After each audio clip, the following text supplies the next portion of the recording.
চাকসু নির্বাচনে কেন্দ্রে কেন্দ্রে দীর্ঘ লাইন, ভোট গ্রহণে ধীরগতি ও অবচনীয় কালি না দেয়ায় ছাত্রদল শিবির প্রার্থীদের অসন্তোষ। কয়েক মিনিটের ব্যবধানে কালিটা চলে যাচ্ছে, এটা আমার মনে হয় যে প্রার্থীদের জন্য সংখ্যার শুকনো কারচুপি কিংবা একজন ভোটার একাধিক ভোট প্রদানের কিন্তু একটা সম্ভাবনা তৈরি হয়েছে। 3 দাবিতে এমপি ও শিক্ষকদের শাহবাগ অবরোধ কর্মসূচিতে পুলিশের বাধা। আজকের মধ্যে দাবি না মানলে কাল থেকে চাকরি জাতীয়করণের 1 দফা আন্দোলনের হুঁশিয়ারি।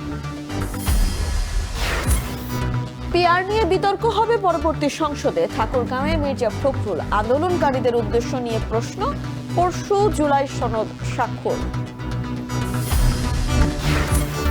আনিসুল সালমান সহ আওয়ামী লীগের শীর্ষ নেতাদের তদন্ত 8 জানুয়ারির মধ্যে শেষ করার নির্দেশ। হাসিনার মামলায় চতুর্থ দিনের যুক্তিতর্ক উপস্থাপন। এবং মিরপুরের বাতাসে বিষাক্ত ক্লোরিন, দুর্ঘটনার একদিন পরও কেমিক্যাল গুদামে ধোঁয়া, নিয়ন্ত্রণের সময় লাগবে, আশেপাশের বাসিন্দাদের সতর্ক থাকার পরামর্শ। জনবসতির জন্য ক্ষতিপূর্ণ। আমরা বারবার মাইকিং করতেছি, জনগণকে বলতেছি এবং আপনাদেরকে বলতেছি দূরত্ব বজায় থাকেন, নিজের জীবনকে আগে বাঁচান।